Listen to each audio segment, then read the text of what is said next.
I'm not the smartest cat in town, but I can do a little. And they have calculators online, so I don't even have to figure it out myself. I can figure out what this is going to cost. Now Yes, you just sir. ask him, say, "Hey, does this make sense?" And I just moved the decimal place a few spots over, Sure. and said, if I was buying something in this price range, I would be foolish. Yeah. You know, it's just like I said, a bad deal for our taxpayers. Yeah. This is creating generational debt. So grandkids of people are going to be paying for this. Yeah.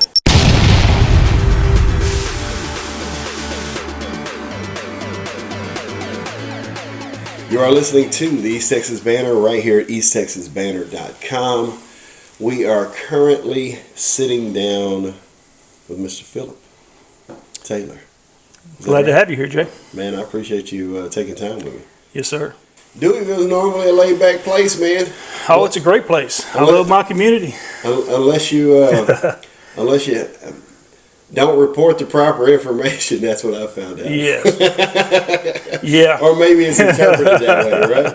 But no, it's a bunch of passionate folks down here. And as a matter of fact, you're one of just a couple of interviews that I've done here in the Deweyville area. It's one of the things that we want to focus on more is trying to be more available to what's going on in Deweyville. There's a lot of people who's here, and there's a lot of things going on. And right now, what's happening, from what I could tell, you guys have a bond coming up. And matter of fact, if you don't know that there's a bond, you may not have seen anything except on a couple of pages on Facebook and that type of thing. So it's almost like this thing's been a little quiet. Yes, sir. I did a little research on it. I looked back on the Deweyville ISD Facebook page, and there's zero information prior to February 5th, which listed the meeting time for the bond discussion. So there's no reference to this as far as a committee to discuss issues. Right. So it's been kept pretty hush. And the first I knew about it was about a week before the first meeting. That's the first I'd heard of this.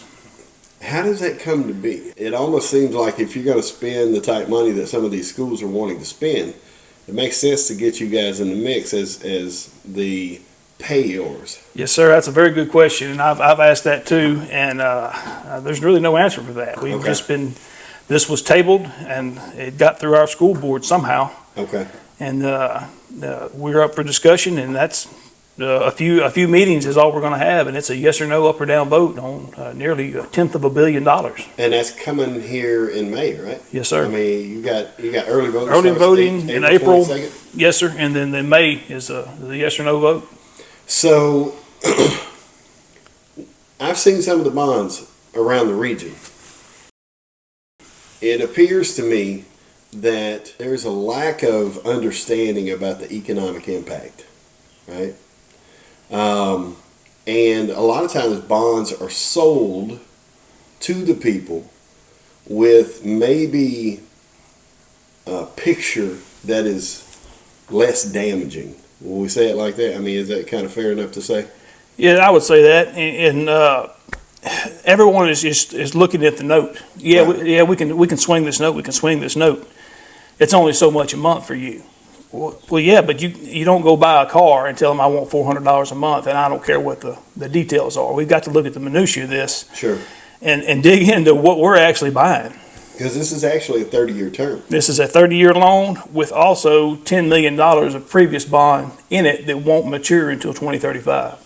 Okay, so let's just break down the details of the cost of this thing. Okay. Okay. So you've got $10 million. That's already. Now, when did that bond start? Do we have? I believe that was the new school from the high school. The new high school. Yes, sir. That was the bond from that. Okay, so even before this bond is able to be paid off, we're having to already replace the roof. Yes. Okay, because that's part of this bond. Yes, sir. And right? in 20 years from now, when we need a new roof on the elementary, is there going to be another bond? Yeah, absolutely. Yeah, because I mean, in a lot of ways, if there's no massive influx of industry bringing people and children and this type of thing, then, and unfortunately, where Deweyville's positioned, you may catch some overflow of what's going on in Orange and maybe some of the Beaumont stuff. But by and large, it's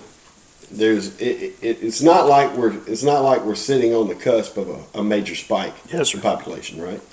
And so, okay, so we got $10 million. from the prior bond. Okay, that comes completely to fruition in 2035.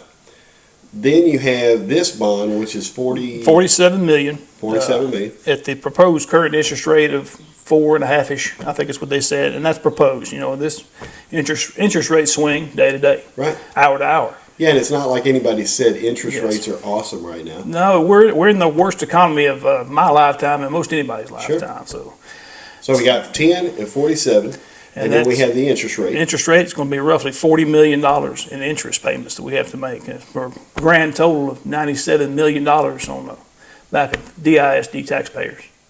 Do we have some kind of indicator as to how many children go to school? Yes, sir. I've been digging into this a little bit, and I've sat down with people in the community smarter than I am, engineers, businessmen, people in finance. And right now, Deweyville ISD has 488 people, 88 students. 88 That's pre-K through 12. So 488. Okay. So middle school, the current enrollment so elementary is carrying 5th grade currently. Okay. So 5 through 8 is what they want to put in this new school, and there's 120 students 120 students. in 5 through 8. Now, the proposed plan for this new elementary is for 300 students. I mean, the middle school, Middle school. 300 students. Okay, so right now they're not even halfway there, right? No, sir. Okay. And like you said, the opportunity for growth is very limited. Right. Like you said, geographically, we're a low-lying area. Sure. So we've been devastated by 2 floods around here. Absolutely. And so the FEMA buyout program has nearly over 60 properties that have been sold or in the process of being sold. Okay. So that's 60 properties that have to be to a natural state in perpetuity. You'll never get those back. Right. Nobody's moving into that. Right. The only real place west of the flood zone, up on the highway just south of the school system, there's 124 acres up there with a total cost of $3.5 million. That's around $28,000 an acre. You're looking at developing that, putting house pad on it, $7,200 worth of sewer, and then $150 a square foot for a nice home. You're looking well over $400,000, and that's given the what we have around here. We don't have a whole lot of industry. I mean, no jobs hardly in Deweyville. Right. Limited groceries, entertainment, things like that. That's not a very attractive, Right. system for a couple with a family to come in and spend $450,000 to grow the school. Sure. It's just not reasonable. Yeah. If you think about it, I mean, Deweyville by and large would be commuting for pretty much everything that they have Absolutely. outside of water and electricity, right? And I mean, that's just what it is. Unfortunately, I think some of what's happened is, and not just here, this is across the board, going back to your initial point about $400 a month. People are looking at how much you're making. All right, man, I'm making 10 grand a month, so 400 ain't nothing. Let's do that. Let's keep moving, Yep. and then, or 1,000, I mean, I want that truck with them tires and this, that, and the Yes, other, sir. and the whole 9 yards. And so that psychology has crept in to everyone, unfortunately, or at least a good bulk of the populace, But what do you feel like is the big driver in this thing? I mean, because there's always a little bit of, I won't say truth, but there's always a little bit of rationale to why we approach this bond topic, right? I mean, it's like a number of years ago they had the bond over in Kirbyville, and they had some very specific things that they needed to get done. But one of the caveats was, hey, when we get this done, we're going to go ahead and throw down some AstroTurf. We're going to have a climate controlled football field. I guess my question is, what do you see as the driver on this thing between what is the actual need and what are kind of the other little pieces of the puzzle? Well, people love their children, and they want the absolute best for them. Okay. I personally, me and my wife don't have children. Okay. But I have a nephew. He goes to Deweyville. He's in the middle school age. Right. I love him like he's my own. I would move heaven and earth for him. Right. But I'm not willing to straddle my neighbors, my family, my friends with this kind of tax burden. Sure. Just for a shiny new school. And I know that we have to really be realistic about this. Do we need everything there? Right. Everyone's seeing this beautiful school on the hill, holds all these kids, all these amenities, but nobody is looking at the minutia of it and the nuts and bolts and the actual cost. What this is doing to our community. So basically taking this thing from 10 million to 100 million almost. Yes, sir. I mean, I'm not trying to put words in nobody's mouth, but I mean, and the majority, you're basically paying, you're going to pay twice the amount, Yes. is what you're saying. Mm-hmm. You're going to pay twice the amount. So the sticker price is 47 million. Yeah. Now, right now, I'd love to have a new bass boat, and I could probably tote the note. But, I look at the interest rates right now, and do I really want to put $150,000 into this when I know it's not the smartest move? No one, I mean, I listen to a lot of economists, I listen to a lot of politicians, I listen to a lot of this stuff, and no one is saying, go buy stuff right now. You have to be an adult at one point and make a rational decision. The overall economic impact, what are we talking about here? Because you guys have got Cottonwood here, right? Yes, sir. Cottonwood has been a blessing to this community. They came in a few years ago, and that's what led us to get a new high school, which we direly needed. We very much needed that high school. Right. After the floods, after all we've been through, right. They were a blessing. And so as they came in, they flooded twice. Okay. So they've rebuilt after that Okay. twice. And what people don't understand about the energy sector is you're not always running and making a profit. If the grid doesn't require you to run, you're idle back or shut down, and you're not making any money. Okay. So we're going to burden them with this extra tax. They're going to cover over 55% of this new school. Yeah. One economic downturn or one more flood, and they may say the juice isn't worth the squeeze, and we're going to take our business elsewhere. Sure. Then how do we pay this bill? We don't. Okay, so they currently, so if this passes, Mm-hmm. who holds the lion's share of the burden? Like I said, they're going to cover around, from what I remember at the meeting, around 55% of this. What's their take on this thing? Have you heard? That's why I want to know, why weren't they included in the forming of this committee and getting their input? Because they're carrying the lion's share of this burden. Right. They should have been involved in this, at least questioned. If they decide to pack up and move, all of that falls back on the people. On the Deweyville taxpayers. Okay, then I guess my question is, I don't know if it's like this for schools, but I know it's like this for regular humans. Yes. If you can't afford it, they come take it. They come take it. Or you go bankrupt. Yes, sir. So, I don't know if that's even potential with a school. I guess a school could go bankrupt. I don't know. Yeah, I don't know the details I don't of that. guess I've ever heard of a school going bankrupt. I know how I run my household, Right. and you don't do that. Yeah. You don't over leverage yourself ever. I know, going back to what I said earlier with some of the bond proponents a lot of times, and I'm not talking about specifically here in Deweyville, but some of the bond proponents, it's almost like the information that's put out to the populace is a little bit, how would we say, it's geared to be a soft landing.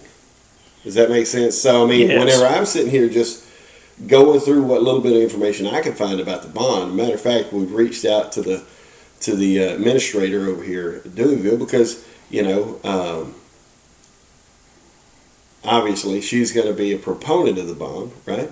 Yes. And so we haven't heard anything back yet. Hopefully we're able to sit down and let her communicate kind of what the vision and direction is. But, what I've noticed is it's almost like the information that's put out is geared to be a soft landing for those who hear it. And whenever I see, hey, listen, if you're over 65, your taxes aren't going to go up. Well, no joke, because their taxes are frozen. It's one of the biggest problems in this region. We have more people whose taxes are frozen than we have of people. That's just... It's fact. That's a fact. And so, but if you have a $127,000 home, You pay nothing. You're basically going to pay $8 a year. Yeah. Now, I think the question for me is, if you think about it, we haven't even, as a state, the state has got one of the most aggressive property tax bills they say has ever been presented. Okay, this still has to go to vote in November. Exactly. So we're not even in a position, and part of that property tax situation is that the state is going to take over a big bulk of the maintenance and operations of schools, which is a huge piece of our property tax burden, right? Yes. So if that's not even passed yet, and we're sitting here looking at that, I just see there's a lot of stumbling blocks here. Seems like there's a crystal ball up at the administration. Something's going on. But so to me, what are you seeing from your angle on this Deweyville thing? Are the numbers inflated? Does it look like it's created as a soft landing? The presentation that was given looked beautiful. It painted this great picture up there. But when you dig into the details, this is a bad deal for the taxpayers here. Did they spend more time talking about how awesome it was going to be instead of the economics? Yes, sir. Okay. They spent a good deal on the economics of what it was going to cost, but I'm not the smartest cat in town, but I can do a little. And they have calculators online, so I don't even have to figure it out myself. I can figure out what this is going to cost. Now you just ask them, say, "Hey, does this make sense?" And I just moved the decimal place a few spots over, and said, if I was buying something in this price range, I would be foolish. Yeah. It's just like I said, a bad deal for our taxpayers. Yeah. This is creating generational debt. So grandkids of people are going to be paying for this. Yeah, no doubt. That was one of the biggest gripes and concerns is where, I don't know how Deweyville mothers are, but I know how my mama is. You know what I'm saying? She loves her kids. She wants to they go love their children in the greatest place, and that is a admirable quality. But there comes a shift, or maybe a reality check, I guess you might say, because it's almost like, in a way, there is this sensitivity to the quote unquote needs of the children versus the economic impact of what tagging those same children to pay in the future. Because think about it, if you have a kid in school right now, and this is just you correct me if I'm wrong, okay? Because some of this is interesting to me. If you take a kid who's in kindergarten right now, they're going to go through 12 years of school, correct? Yes, sir. Okay. Who's going to be basically, how many kids are actually leaving the communities that they grow up in? There's some of them do. Oh, yeah. But there's a lot of them that stay here. Stay right here, like I did. And they're going to pay for that bond. Exactly. So has there been any talk as to, once this is passed, how fast this thing will move? I have only heard rumor and estimation of 3 years before it's built. Okay. So the kids in junior high won't even benefit from this right now, but the elementary school age children will. Gotcha. Okay. So they'll have a little bit of benefit, and then they'll get to pay for it for another 20 years. Yeah. Okay. Well, I mean, I don't know. I don't know what world that seems rational, but hey. Yeah, I kind of liken this to, you want to get your kids everything, but sometimes you have to say, you can't have a pony for Christmas, but I can get you a bike. Right. So. Well, and plus the deal is, with that analogy right there, you're having to pay for feed on that pony. Exactly. You're having to pay for health care on that pony. All you got to do is yes, sir. Grease the chain on that bike a few times. Keep air in the tires. That's right. That's it. What do you see as maybe some possible alternatives, kind of some other ideas here that could kind of approach the needs more so than just cutting a big check? So I've looked at this with a few people in the community. Okay. Like I said, engineers, businessmen, right. Financial guys, right. Smart people, right. Very smart people. So right now the utilization of the elementary is under, the K through 5 or pre-K through 5 is handled. It's below the required minimum. Okay. Around 3 classrooms a day go unused. They're used by staff to have a lunch, meetings, whatever. Okay. So we're making do with that. So we could keep 5th grade in the elementary school. Okay. That's how it was when I was in school. 5th grade was in elementary. That puts you around 100 kids Okay. that you would have to find a place for. So based on the architect, he said by removing the gyms, so gyms and they want 2 gyms, a whole cafeteria, and a wood shop, which you don't need junior high kids playing with skill saws, in my opinion. Okay. You know, we could probably eliminate that right off the top.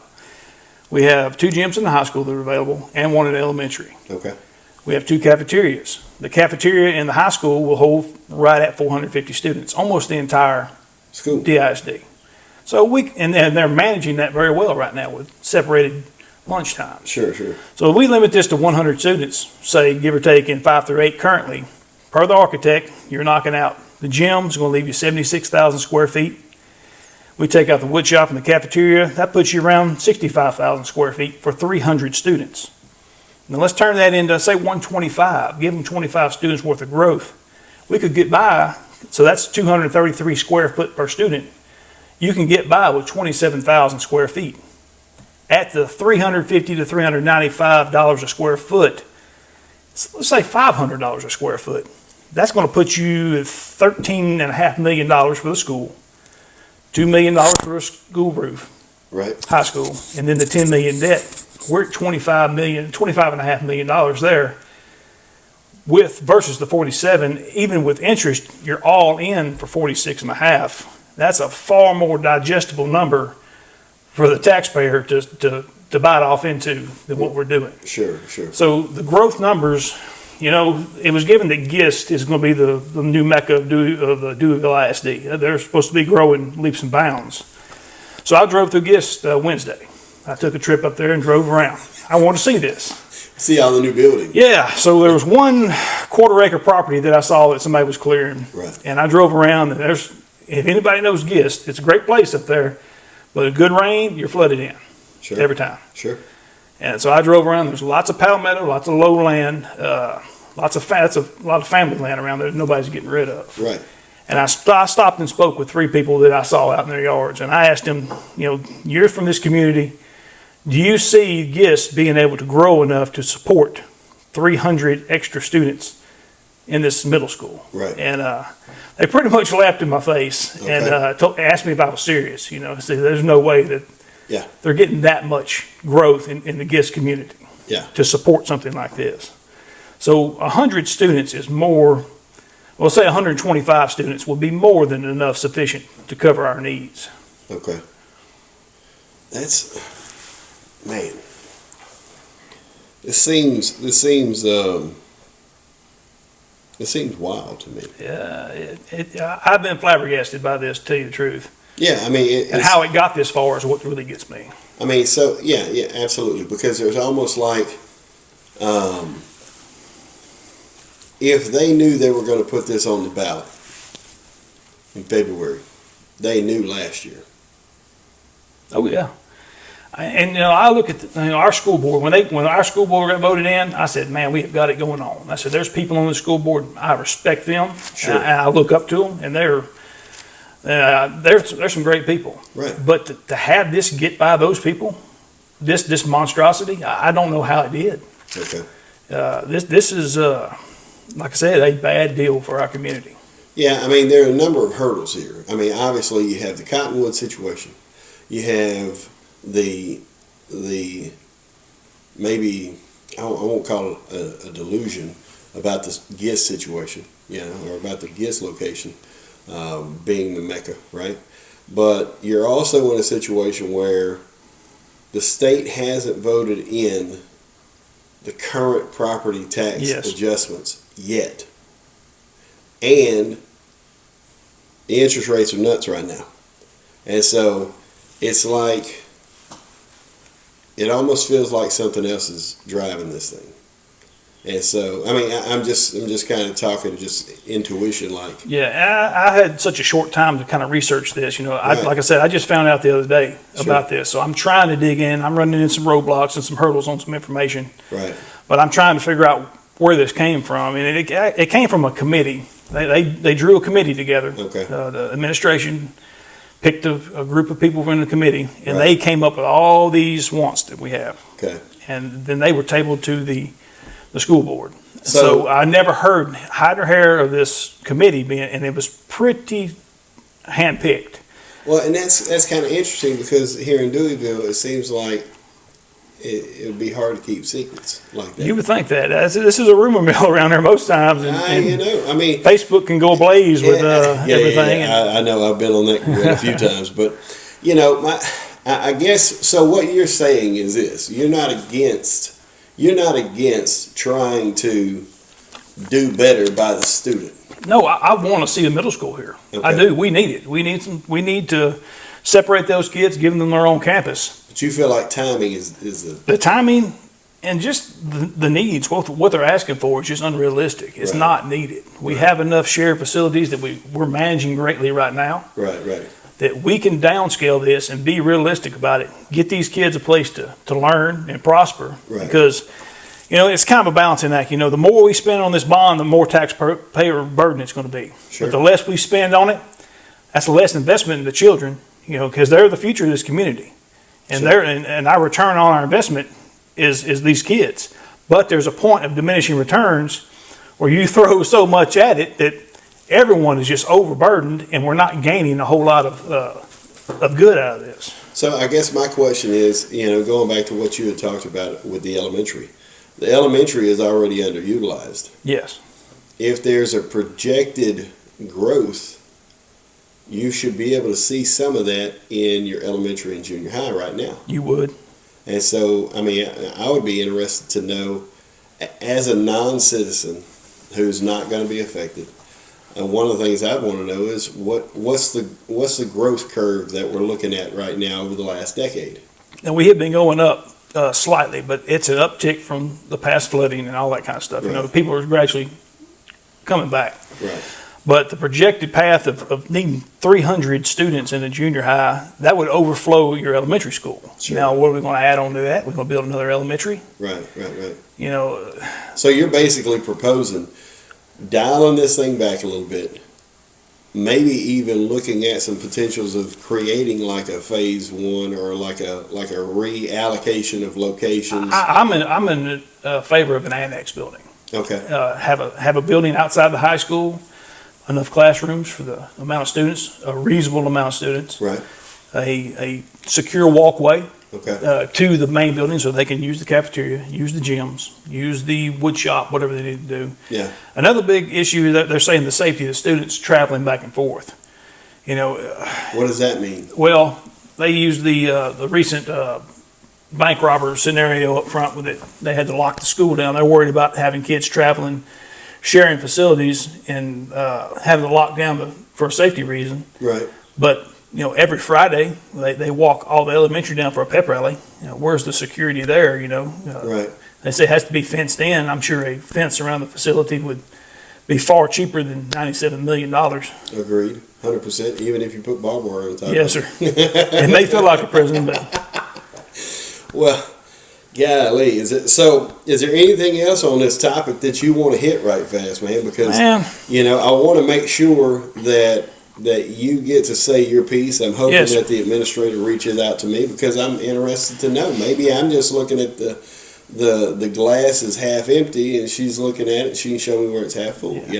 You know, like I said, I love my community, and I want these kids. I want to give these kids everything. Right. But like I said, we have to be adults. We have to be reasonable about this. What we're spending, like they are our future. They're our investment. But throwing $1/10 billion at this junior high, it is not a responsible solution. Okay. I think I would love to see this voted down Okay. and come back with a diverse committee of community members from the education sector, from industry, from finance, and with Cottonwood. Have them Absolutely. represented. Absolutely. And let's come up with a reasonable solution for this, a reasonable, what we need, and true growth. You know, 300 students is just way overblown in my opinion. I mean, I just cannot see that. Yeah. We could do 125, 150 students, everybody get on board with it, and come up with and get like I said, a diverse group of forward-thinking, critical thinking people together Right. to find the right solution at an affordable cost. Well, it's interesting. I remember back with one of the prior bonds that one of the school's logical elements was if we don't have a beautiful and nice facility, then people won't want to come here. Yeah. Here's the fact. If your education is poor at that school, I don't care how beautiful it is, most parents are not going to want to bring their kids. I know people right now, they are evaluating schools across 3 counties to try to determine which one has the most, the strongest academic presence. Okay, because one of the things that we constantly do throughout Texas, it's not just here, but the sports is way exalted above the academics, right? Yes, sir. Way overvalued. Absolutely, 100%. And how many of those folks how many of those kids who go through those sports programs actually, I mean, now there's a lot. I mean, I used to have a joke a long time ago that, if it wasn't for the state of Texas, Oklahoma wouldn't have a football team, you know what I mean? But the point of the matter is, academics needs to be a key to the situation, and that is a huge driver for people moving into certain areas. This is the reason private schools are such a big deal now. You know what I'm saying? And so, to me, I just think this. Even looking back at some of the older bonds and going, okay, we're trying to make this thing look like a Bentley over here, when all we can afford is maybe a Cadillac. We've got a wine drinker's taste on a beer drinker's budget.